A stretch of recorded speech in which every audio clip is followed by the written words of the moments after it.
आज कर्मचारी चयन बोर्ड में बेरोजगार छात्र रीट लेवल 2 के रिक्त पदों पर प्रोविंजियल सूची और रिक्त पदों पर परिणाम जारी करने की मांग को लेकर पहुंचे। पिछले काफ़ी दिनों से बोर्ड के चक्कर काट रहे हैं, दर दर की ठोकरें खा रहे हैं।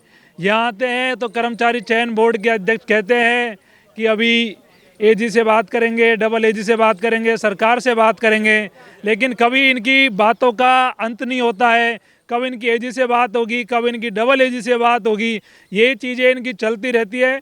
और बेरोजगार छात्र इन चीज़ों को लेकर लगातार परेशान है, मानसिक रूप से प्रताड़ित है, क्योंकि बहुत लंबे समय से ये भर्ती चली आ रही है, लेकिन अभी तक भी इन बच्चों को कोई उम्मीद दिखाई नहीं दे रही है कि इनके परिणाम कब जारी होंगे और कब जाके इनको नौकरी मिलेगी।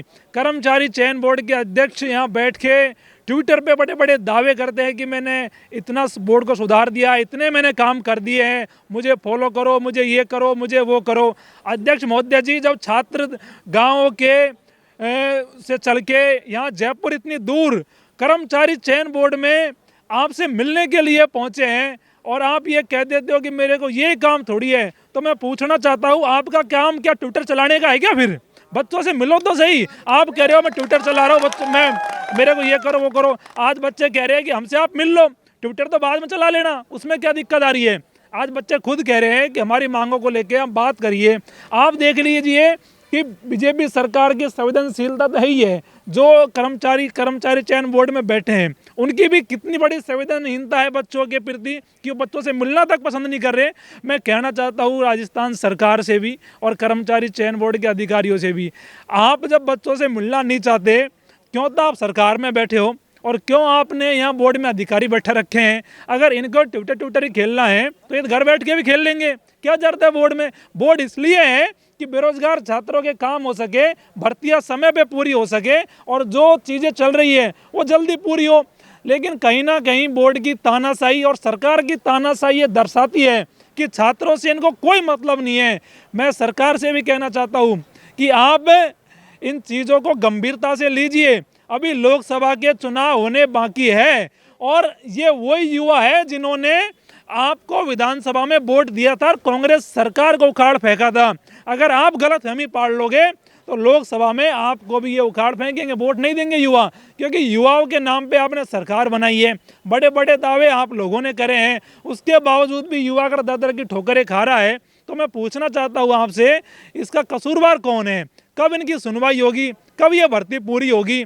कम से कम यहाँ बच्चे इतनी दूर से आए हैं और चेयरमैन साहब जी मिलना नहीं चाह रहे, ये तो कोई न्यायोचित बात नहीं हुई। जब तक चेयरमैन साहब मिल नहीं लेंगे और जब तक ये जवाब नहीं देते इन बच्चों को कि इन भर्ती पे उनका क्या रुख रहेगा और कब ये भर्ती पूरी होगी, बच्चे यहाँ बैठे हैं।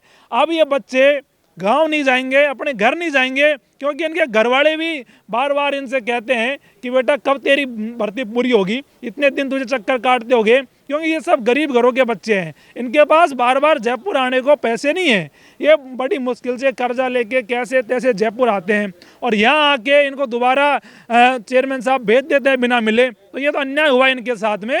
अगर ये नहीं मिलेंगे तो सरकार के जो मंत्री है मदन दिलावर जी, हम उनके घर जाएंगे, उनसे मिलेंगे, वो भी नहीं मिलेंगे तो हम विधानसभा जाएंगे, विधानसभा बैठेंगे, जहाँ भी सरकार के नुमाइंदे मिलेंगे वहाँ हम जाके इन बच्चों की पीड़ा को रखेंगे और उनसे सवाल पूछेंगे कि आपकी सरकार के लोग, आपकी सरकार के अधिकारी इन बच्चों से क्यों नहीं मिलना चाह रहे? जवाब मांगेंगे, क्योंकि अब हम इस पीड़ा को और नहीं झेल सकते।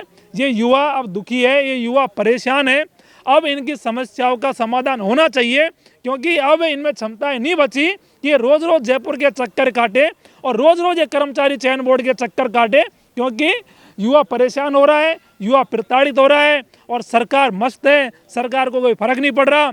अब जब तक युवाओं की मांगों को सरकार पूरा नहीं कर रही है, जब तक रीट लेवल 2 के रिक्त पदों पर प्रोविंजियल सूची परिणाम जारी नहीं होंगे, स्पोर्ट का परिणाम जारी नहीं होगा, जब तक ये युवा अपनी मांगों को लेके मजबूती से संघर्ष करेगा। यहाँ बैठे हैं और देखते हैं कि चेयरमैन हमारे लिए है या चेयरमैन सरकार के कहने पे काम करेगा। अगर नहीं मिलेगा तो यहाँ बैठे हैं, क्योंकि चेयरमैन की गाड़ी साहब इसी रास्ते से निकलती है।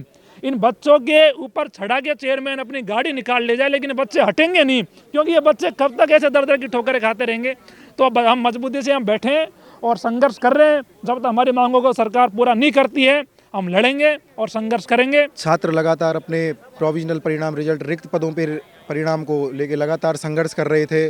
उनको पहले बोला जा रहा था कि आपके स्टे है, परंतु फिर बच्चों को पता था कि स्टे नहीं है। उस मुद्दे को बच्चों ने हाईलाइट किया।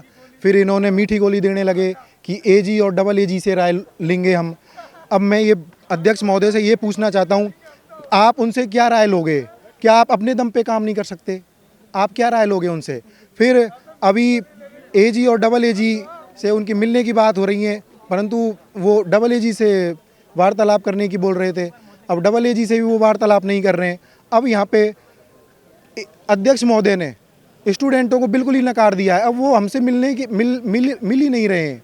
ये सरासर अन्याय है बच्चों के खिलाफ। बच्चों के साथ बहुत बड़ी ये साजिश है। ये बच्चों के साथ कुछ अच्छा नहीं करना चाहते, मतलब घुमा फिरा के ये रिजल्ट निकालना ही नहीं चाहते, भर्ती को क्लियर ही नहीं करना चाहते। हम स्पोर्ट्स परिणाम जारी करने के लिए बोल रहे हैं। अध्यापक भर्ती 2022 का है ना, 4 मंथ हो गए, लेकिन स्पोर्ट्स वालों को ना तो अभी कोई वेरिफिकेशन हुआ है इनके नाम पे, और रोज़ ऐसे बोलते हैं कि हमने लेटर लिखा है, अभी जवाब नहीं आया। तो 4 मंथ में ये जो भी हमारे फेडरेशन है उनसे मुश्किल से हम स्पोर्ट के 600 बच्चे भी नहीं है, तो इनका 4 महीने में वेरिफिकेशन ही नहीं हुआ गया। तो ये गुमराह कर रहे हैं बोर्ड वाले, कर्मचारी चयन बोर्ड वाले, और अध्यक्ष भी आज मिलने से मना कर रहा है।